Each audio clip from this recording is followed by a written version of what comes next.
Snyder's Billiard Hall.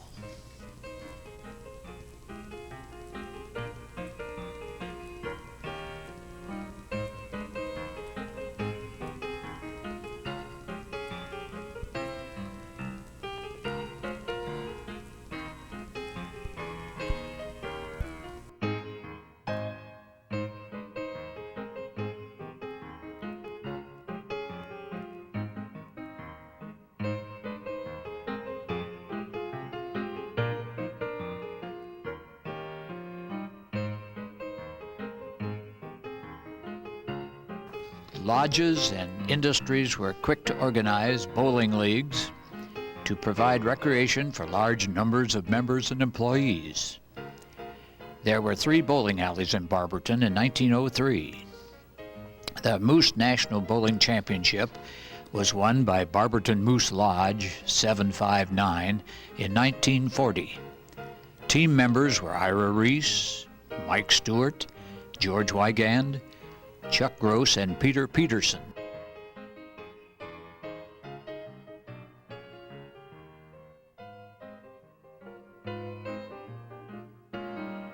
Built as an opera house for public meetings and entertainment, the Stool Drayer building later gained fame as a boxing arena and was called the New Arena. Harold Walsh, noted boxing promoter, launched Chub Kinney's boxing career in the Opera House. Boxing was banned in many local cities, and Barberton was a mecca for the local fight fans. One of Barberton's well-remembered fighters, Chub Kinney, was one-time welterweight champion of Ohio. Johnny Rasner of New York and Eddie Lavery, a local boy, exhibit their skills at the Opera House.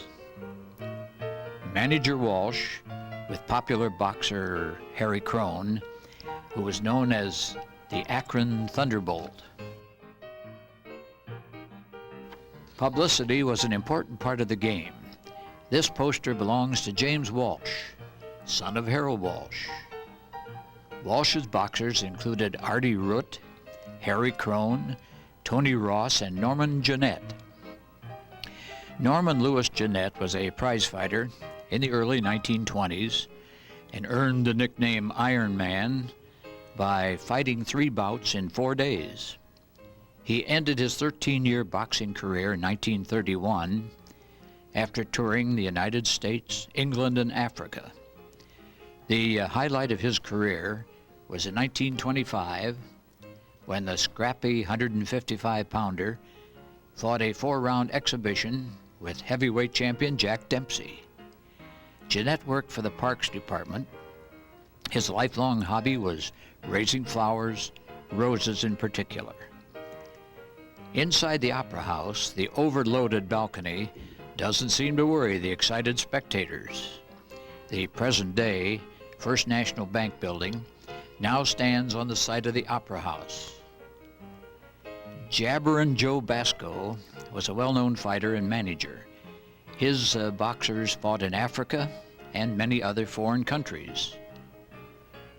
Chet O'Kelly, known locally for his boxing career in bar. Well, I started working for the Times Press in Akron. We lived on North Hill, and whenever I was selling papers, I used to watch Gorilla Jones and Cale Kirshner train on Main and State Street. And then I start training, I'd watch them train there, and then I start fighting. I lost the first 5 fights I had, and then I won 27 in a row. And all fighting is you got to be in shape. If you're not in shape, you ain't got no business going in there. 1935. Oh, I had the best fight in Louisville, Kentucky. I boxed Dominic Mancini from Pittsburgh, Pennsylvania. Well, I run 15 shows here in Barberton Eagles Hall, and I run 2 at the Akron Armory. But you didn't get no money in them days. You trained and you didn't make no money. Nobody made no money in them days fighting like they do now. Well, it's the best sport in the world, but you got to like it. And if you don't like it, there's no use of you even trying.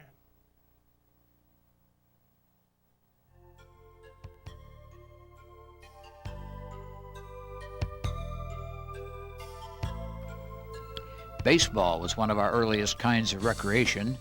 Boxing and baseball were both accomplishments of energetic, enthusiastic Chub Kinney. A baseball team from the 1900s. Number 1 in the foreground at the right is James McNamara, who played and also managed and organized many of the early baseball teams. Number 3 is Lynn St. John. The St. John Arena in Columbus is named after him. The Niners from New Portage, North Barberton, enjoyed an excellent reputation. Here is the North End team from 1914. A team from the West Side was called the West Side Apple Knockers. Pictures in an album of baseball memories from a game between the Diamond Match team of Barberton and the Diamond Match team of Oshkosh, Wisconsin. Automobiles belonging to the fans and players lined up on the outskirts of the playing field. Fans were enthusiastic and cheered their teams heartily from the bleachers.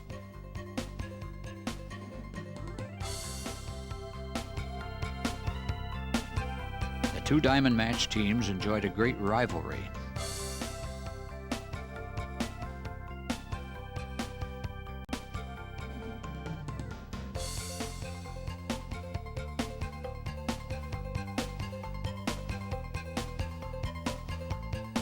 Barberton pitcher Lucas throws a good one.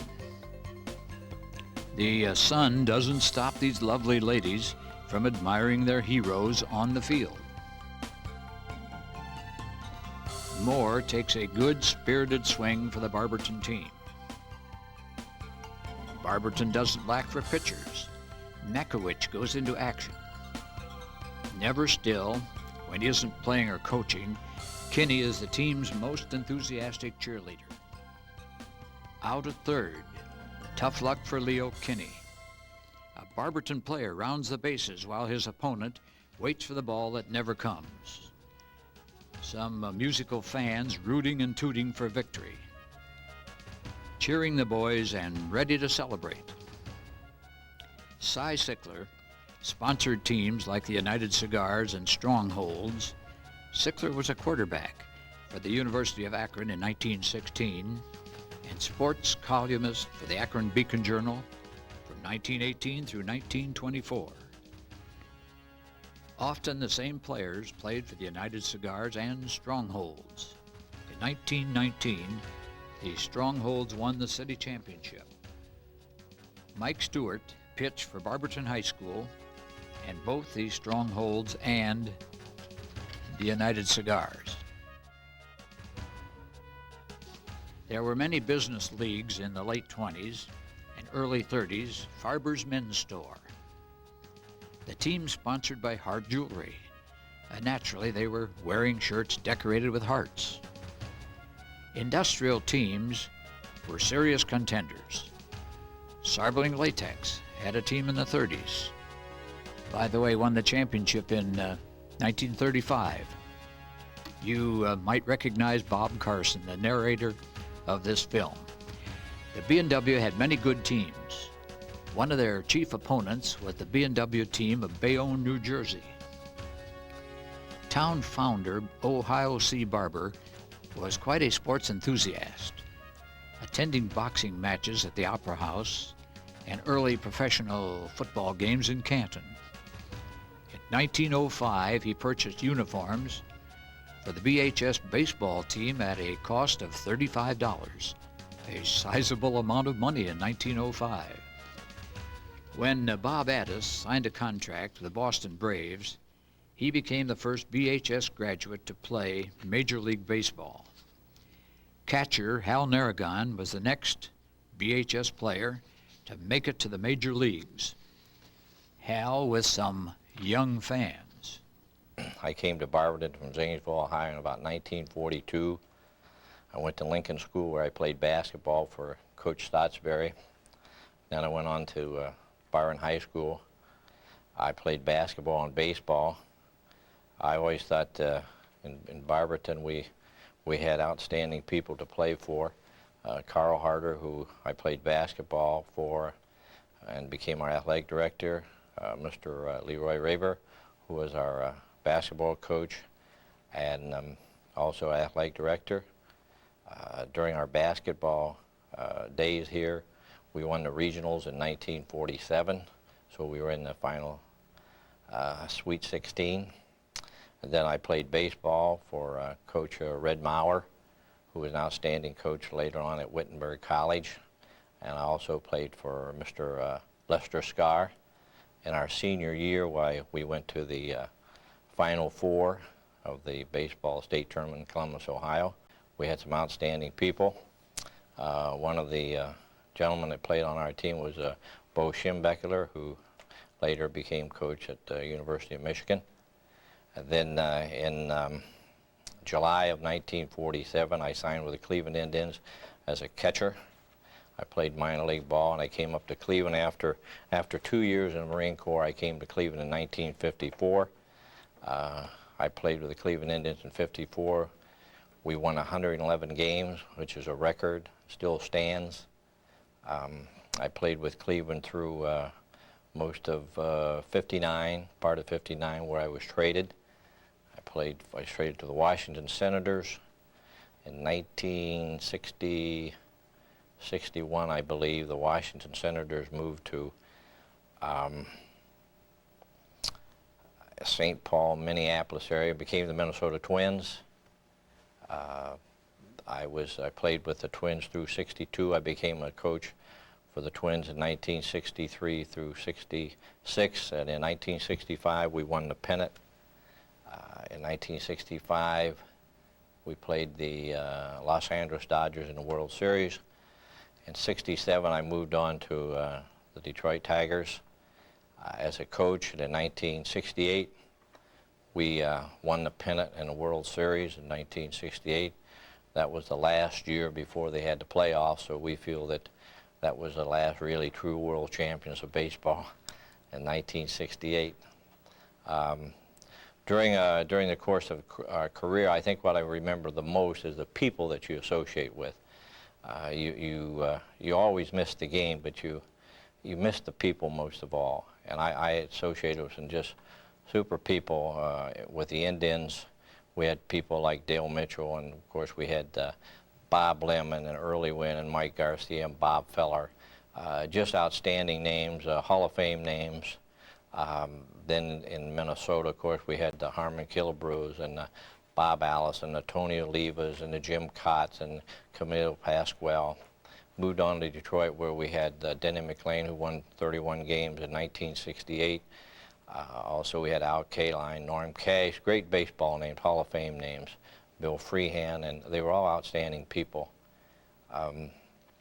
I always felt very fortunate that I grew up in an area in Barberton where they gave you an opportunity to play sports.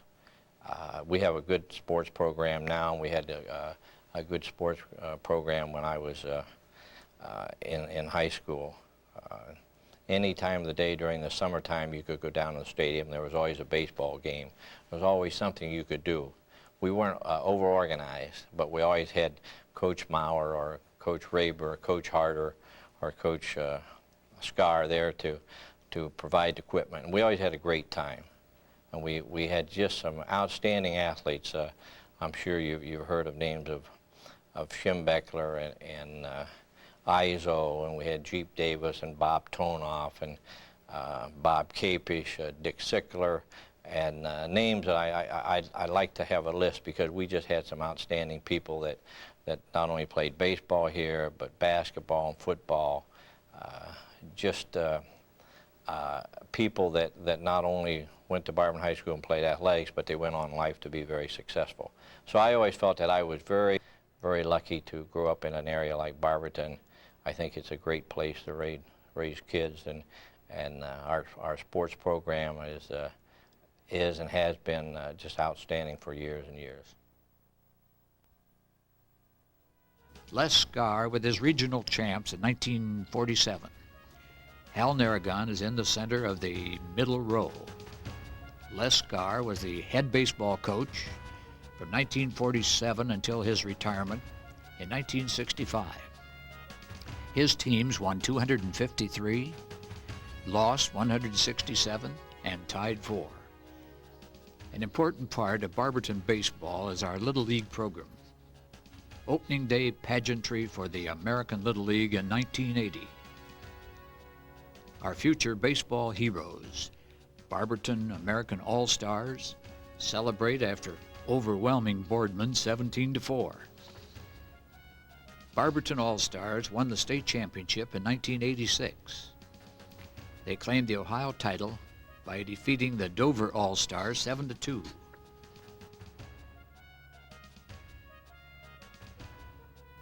The Cleveland Indians welcomed Barberton on May 28, 1982, when citizens attended the game. Mayor William Judge had the honor of throwing out the first ball.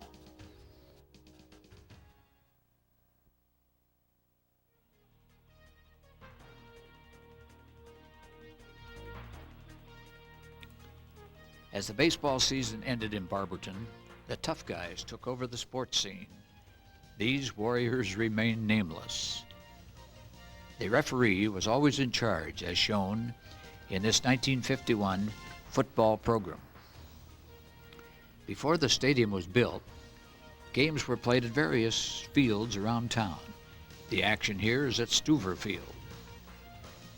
In 1935, the Barberton Board of Education hired Akron architect M.P. Lauer to draw up the specifications for the Barberton Stadium at a cost of $1,400.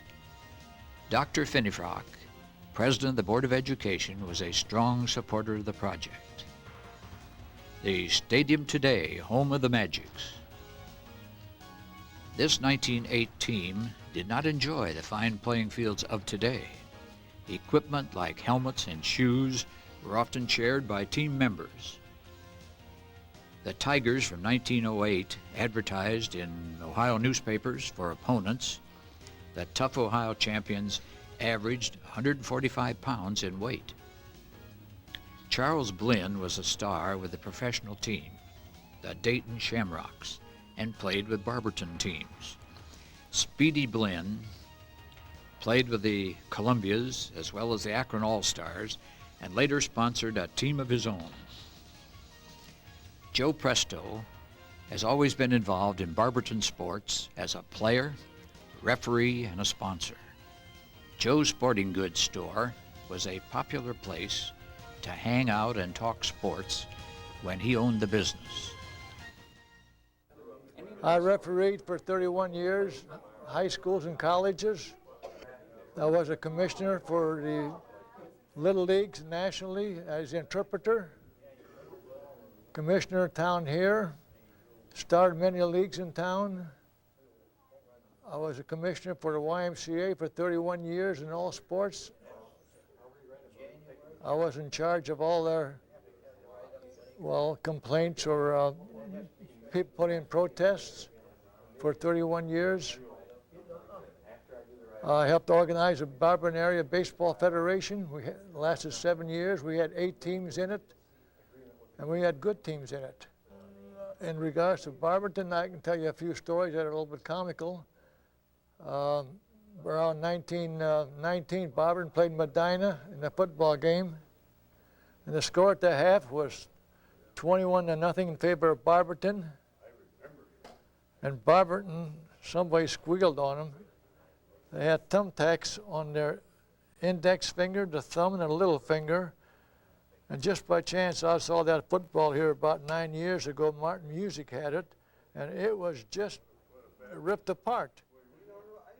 And somebody told Medina about it, and the officials, so Medina wasn't going to finish the game. So that they agreed to start all over again, 0-0, and play the last half, and the game ended up 0-0.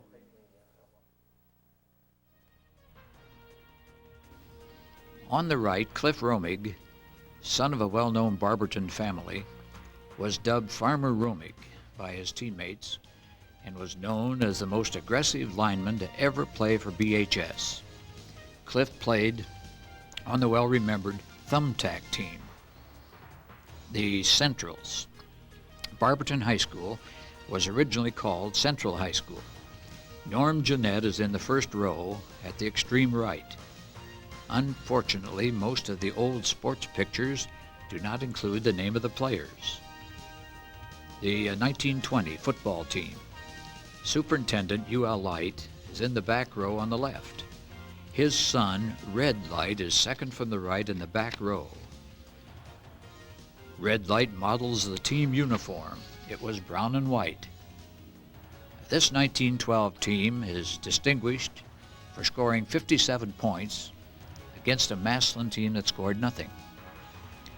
The 20s were rough and tough years. Students designed interesting emblems, but not in purple and white. A line of rough and tough players ready for action. The 1923 team on a home field. The 1924 BHS team. Opponents were confused when told to tackle the man in stripes. Barberton graduates had opportunities to play football after graduation with the X-Highs and other semi-pro teams. These pictures are from the scrapbook of X-High player Mike Stewart. The 1925 Eagles team. The Barberton Eagles claimed state championships in 1915 and 1925. There was an exciting rivalry between Barberton semi-pro teams and Akron semi-pro teams, like the Goodyear Silence, sometimes called the All Mutes, and the Akron semi-pro South Akron Awnings. In 1925, the Eagles scored 143 points, total points, as opposed to their opponent's total of 13 points. Neighborhood boys, the Fernwood foursome from the North End, 3 Sutters and a Stewart, ready for an Eagles game. Longtime coach and athletic director at Barberton High School, Carl Harder has a wealth of memories. We had a lot of fun developing a program here, playing some of the best in the state. We enjoyed it. We had some fine players, some great ones that went on to college. It was a lot of fun. The curtain opened on the 1939 football season, September 4th, Labor Day, when the thundering cleats of the Pittsburgh Pirates, a football team in the National Professional Football League, played against the Minerva Bobcats. The news was released to the Barberton fans by Joe Presto, who was associated with the promotion of the game. It was the first appearance of Barberton football hero, Jumping Joe Williams. As a Barberton player, Joe was often called Mr. Football. Upon graduation from Barberton, he played for Ohio State. Joe thrilled Barberton fans when he carried the ball into the end zone for the first quarter of the game. That was in the first quarter between the Pirates and the Bobcats.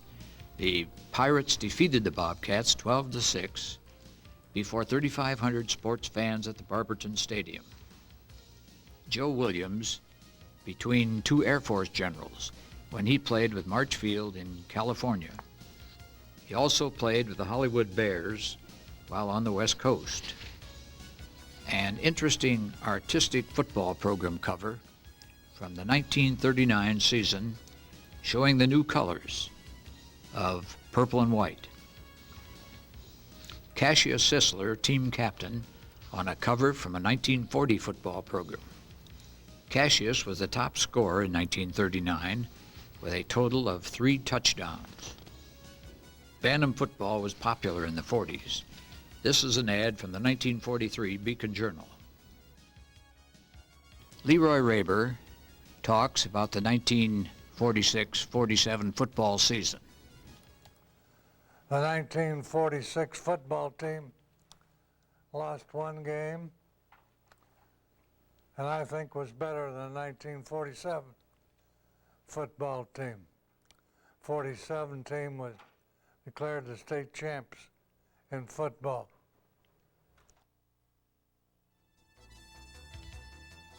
The starting lineup for the 1947 season. Special instructions were issued for the fans attending the games. It was suggested you walk to the game if you possibly could. If you were driving, parking instructions were given. You should plan on 45 to 50 minutes to get home after the game. It was a year filled with celebrating. Here are the homecoming beauties. The Big Four, the 1947 coaches, Harry Strobel, Spitz Raber, Wade Morey, and Sam Macy. Magic Propaganda, beat Massillon. The 1947 championship team. Copies of this picture are still cherished in many homes in Barberton. Several players from the team went on to play college ball. Bob Capish was one of them. Bob Toneff from the 1947 team played for the Washington Redskins and the San Francisco 49ers. A gathering at the Elks Lodge honoring Bob Toneff, fifth from the left in the front row, when he returned for a visit to his hometown in the 1980s. Proudly presenting the Barberton Majettes. Spindler and Sims leading the band. A favorite band formation, the Barberton B. The all-brass band in the top hat formation. A coach from the early 50s was Junie Farrell. Coached Barberton for 10 years as football coach, and I spent about 10 years as the faculty manager of athletics. The best year probably was in my second year here.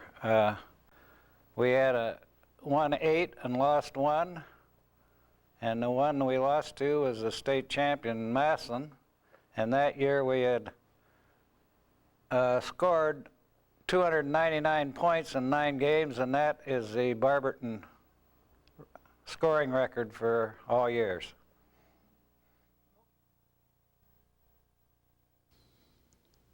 A dark moment in our football history. The death of Ken Sennett in 1964.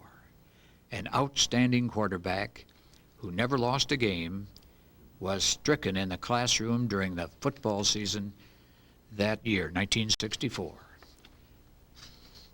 John Makovic, VHS graduate, who has made sports news ever since he graduated. Football was Friday night, and I remember going to the games as a youngster, just walking all the way from the west side down to Barberton Stadium to see the games and then coming home with a group of young fellas that just enjoyed being part of the game. I always dreamed of playing there one day, and certainly did have a chance in the late 50s and early 60s to be part of some good Barberton High football teams. I think football in Ohio is one of those sports that everybody lives and talks about and has a lot to do. I started playing down at the Barberton Stadium field in the 6th grade when we had 6-man football, and it seemed like every year we just moved up a little bit. I think we all owe a lot to the coaches that we had at Barberton. I think one of the reasons I'm in athletics today is the fact that when I grew up, from the time I was in grade school really with Gene Snyder, and into junior high with Fred, and then into high school sports with all the great coaches and the role models that we had, that I had an opportunity to appreciate and understand what coaching meant to young people and how coaches were able to influence young people and help direct them and guide them and give them an opportunity to be the most in life that they can be. No one meant more to me over the years, and especially after I left Barberton High, than my football coach, Tom Phillips. He's been a great friend to me. He's been someone I've been able to talk with about a number of things. He's been a great booster and fan. He's been a supporter. But more than anything else, he was someone who helped push, direct, guide me, and give me some opportunities to have some success in life and really get going where I am. I came to Barberton to coach football. In my first year would have been 1959, and I coached here at Barberton from 1959 through 1967. Before that, and then I went to Kent State University. I remember the high school principal, Mr. Harold Pfeiffer. I need to mention him. And of course, I'd like to mention Carl Harder, who was the athletic director at Barberton, who was responsible for me being here. And I am indebted to him for that, because Barberton became home for myself and my family.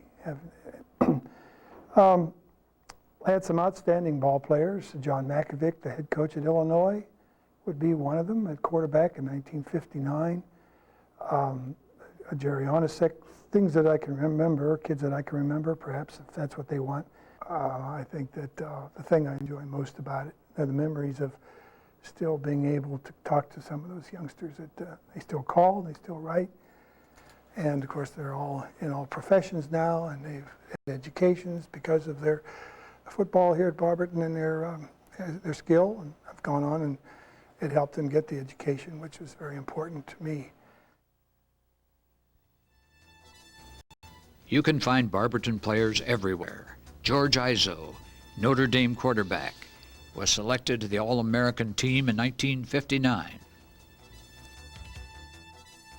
Lawrence Ricks, another Barberton graduate, played for the University of Michigan.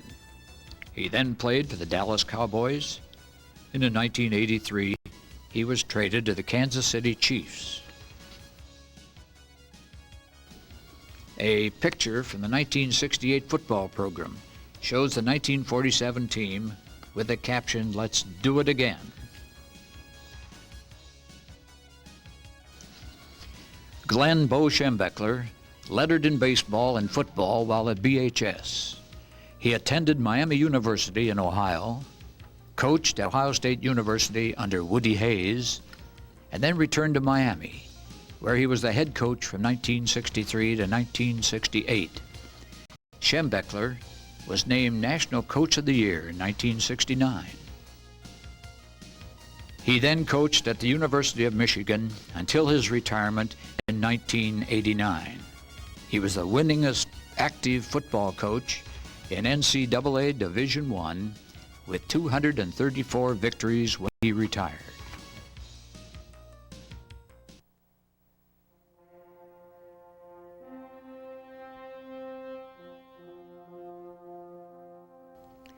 Track is another sport that has brought recognition to Barberton.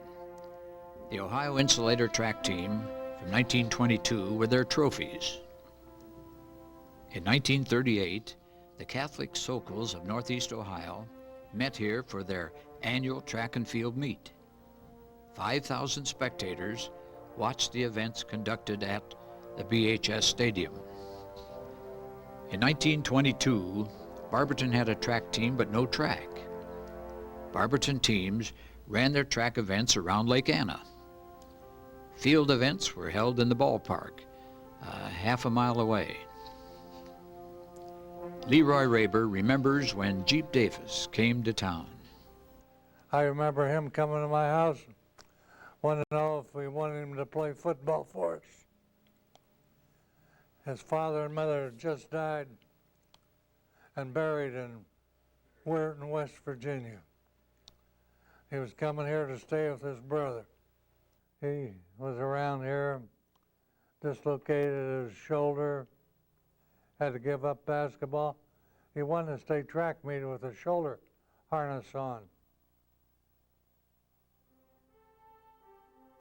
Lee Grand Duke Mazzell was the track coach in 1954 when Glenn Jeep Davis won the state track meet single-handedly. Jeep at Ohio State. Life magazine did the Olympic story featuring Jeep in the December 10, 1956 issue.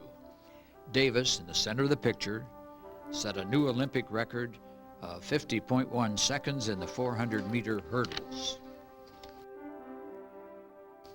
Jeep, always the sport, plays donkey basketball for a BHS fundraiser. Jeep Davis was inducted into the Olympic Hall of Fame in 1986. This new member of the United States Olympic Hall of Fame was the first man to win 2 gold medals in the 400-meter hurdles. He was also the first to shatter the 50-second barrier in this event. He made the breakthrough at the 1956 Olympic trials with a time of 49.5. Later that year, at the Melbourne Games, he skimmed the hurdles over the 400-meter distance in 50.1 seconds to establish a new Olympic record. He was back to defend his gold at the 1960 Games in Rome, where he was not only triumphant, but ran the event in 49.3 to break his own Olympic record. As icing on the cake, he won another gold as a member of the winning 4x400-meter relay team. The United States Olympic Hall of Fame proudly welcomes to its ranks an outstanding champion, Glenn Davis.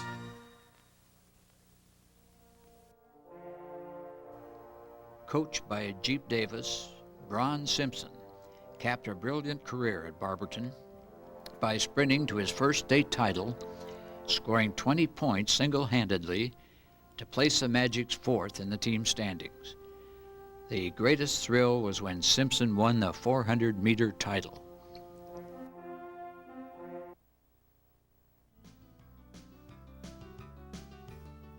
Basketball memories featuring some of the first Lady Magics. The girls' basketball team at Lincoln High School. Lincoln was our high school from 1912 to 1916. The 1916-17 team, there was 6 yards of material in the girls' bloomers. The ladies behind the teams have worn a variety of fashions through the years. Cheers for the cheerleaders.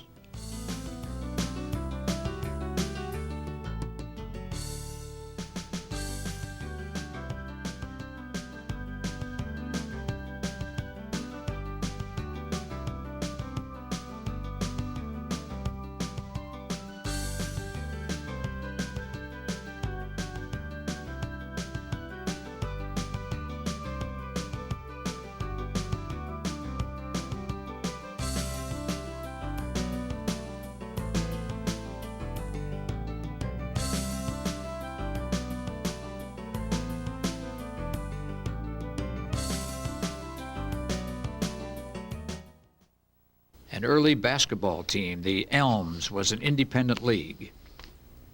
Churches sponsored leagues. This is the First Methodist team for the 1925-26 season.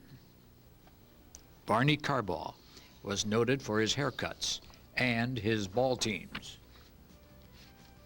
The Barberton Arrows played some of their games at High Street, now St. Paul's United Methodist Church. This 1921-22 BHS team wore magic lanterns on their jerseys. Here is the team that won but lost. The newspaper called them the greatest boys in the world. Because the team was disqualified from the tournament, instead of a picture in the June 1924 yearbook, the team was honored with the following. Our basketball team this last year was one of the best Barberton High School has ever put out. The names Imler, Stewart, Wright, Glancy, Thomas, Soner, and Watson will ever be remembered as among the best players that Barberton fans had the privilege of backing, for they won 19 out of 22 games. Their worst beating was 19-16 by Akron East. In fact, they were listed to go to Columbus. They had won the tournament, but they found a player ineligible named Crone, and they played the entire tournament, 6 teams all over again. And I believe McKinley went that year then. This black basketball team is from 1929-1930. Some of the players were Ricks, Chandler, Broadus, McGee, Murphy, Taylor, Harris, Purdue, Taylor, and Rivers. There was an early black baseball team called the Monarchs. The Industrial Arts Auditorium was built in 1939 as one of the WPA projects. The first basketball game was played in the Industrial Arts Auditorium in 1940. In a big upset, Barberton won 32-29. Starters were Captain Cassius Sisler, Dave Miller, Henry Moore, Paul Rette, and Sam Davis. Carl Harder was the coach. Basketball excellence begins in the early grades. Coach Spratt with the 1948-49 Lincoln School team. In 1947, the Beacon Journal reported that the new basketball coach, Leroy Raber, was being hailed as the greatest citizen since the Match King O.C. Barber. My best year was 1951. We lost one game to Cuyahoga Falls. Cuyahoga Falls game in basketball has been one of the better games every year. One year we beat Falls at Falls. As the game ended, Tom Brewer was fouled. He made 2 foul shots, we won by 1 point. One year, Bob Valoni made a basket and put us 1 point ahead with 10 seconds to play, and Dave Cyril threw one 2/3 the length of the gym up here. It went in and we got beat. Dutton's 1960-61 basketball team. Stewart, Cooper, and Makovic in the front row went on to become coaches. I was the basketball coach from 1960 to 1969. And I started in the Barberton schools in January of 1947. I just have to think of Barberton as one of the greatest places in the world as far as sports are concerned. We've had all kinds of big, Hal and Spitz, and Joe mentioned some of the names, the name names, but I think back of the people that I worked for. Harold Piper is my principal, and I just thought the world of him. And Ken Simon and Spitz and Tom Phillips and Carl Harder were the athletic directors I worked for, and I just can't say them enough about those people. The magic tradition, winning.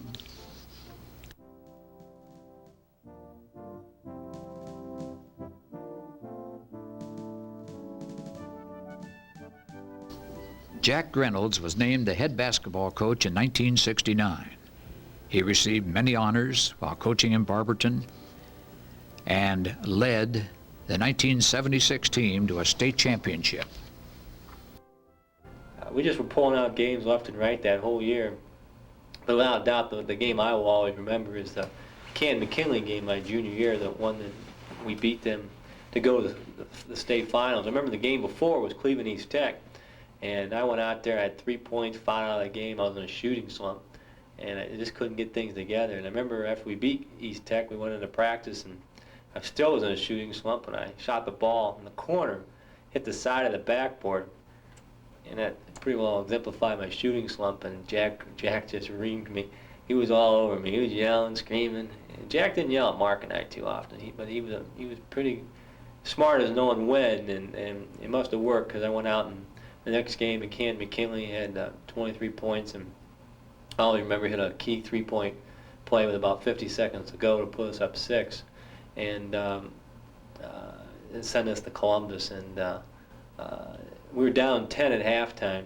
In the third quarter, Harold Grisby hit 6 for 6, and as a team, I think we shot 13 out of 16 in the third quarter to go up 1, and that was just so electric. And I remember playing that game and seeing our calm, cool, collective athletic director, Ken Simon, just standing up with a towel and whipping it around, and the emotion was really flowing that game. And that's a game I'll always remember. And I just knew it after winning that game. I just had a strong sense and a strong feeling that we were gonna win it all. And Carter Scott and I spent the whole third quarter on the bench with 4 fouls. Right. And I think that sitting back and thinking about it through the years, the psychology what went on that season, we had guys step to the forefront. Harold Grisby, Tony Ward, Jimmy Graham, Mark Borsis, guys who got Freddie Grisby, and they got tremendous confidence in playing earlier in the season when Freddie was ineligible and Marty had the back problems, and we were winning and winning convincingly. And it just that's why we won as a team. I know that you're interviewing us today, and we're very gracious to be here and appreciate it. But really, if we could have the other 8 or 9 guys and Jack Reynolds here, it really would be fitting, because it was definitely a team effort. And Jack was definitely the leader of the team. He's the one that always consistently had a pulse on us and played the psychology. Nowadays, you watch coaches and they think they play psychology. He was a master at it. But at halftime of that Canton-McKinley game, we were down 10 points, and it definitely wasn't a time to get too excited. We weren't playing that well. Top two scorers got 4 fouls. We were pretty dire straits, and I'll never forget sitting in the corner and Jack looking at Harold Grisby and looking at Jimmy Graham and saying, "Hell's fire, guys. Just act like you're at Decker Park or act like you're at Tuscarora Park. And forget this. We're not out here in Canton. We're playing in the parks." And it was just ironic that Harold went out and acted like he was at Decker Park and won 6 for 6. And I think that was the uniqueness and the specialness about Jack, is he knew when to turn it on, when to turn it off. He knew the pulse at all times. He's the one that coined us at the Bandits too, and who knows, knowing Jack, he probably planned that, calling us the Bandits and getting us all fired up, and because he had a certain way of doing it. But I agree with Mark. It was clearly a team effort in what we did. And I think that anybody who did watch us realized that it was purely a team effort. Jack was a great coach, and we all knew the chemistry was there. We passed the ball very well and played pressure defense, and there was no hint of any selfishness at all. But I really think that for what we did for 4 years, captivated and captured the fancy of those people in the state of Ohio. We're very enthusiastic about Ohio high school athletics, whether it's football or basketball. I used to say I'm from Akron, and now I say I'm from Barberton now, and I'm constantly amazed at the people throughout the state that recognize the name and remember what we had accomplished, and that's the good feeling that you get. Those are lifetime memories. Akron Beacon Journal Players of the Year: Marty Bodner, Mark Bodner, and Carter Scott. Champions off the court, too.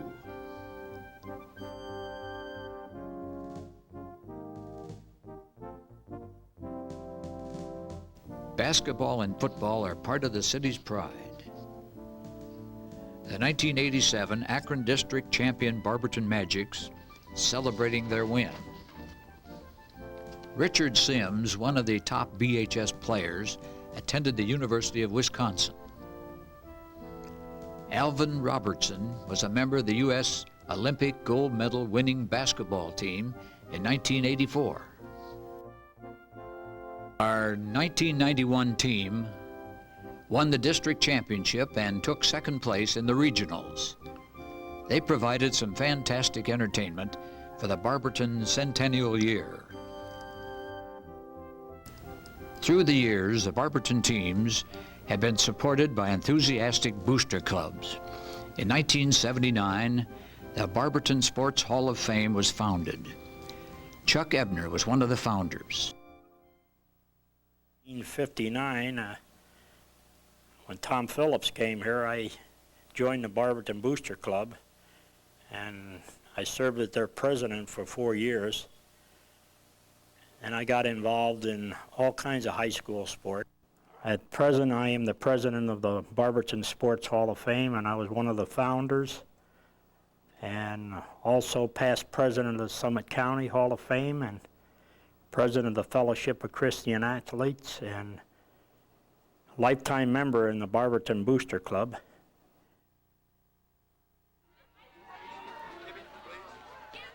Getting ready for the 1994 season, the musical Magics strut their stuff.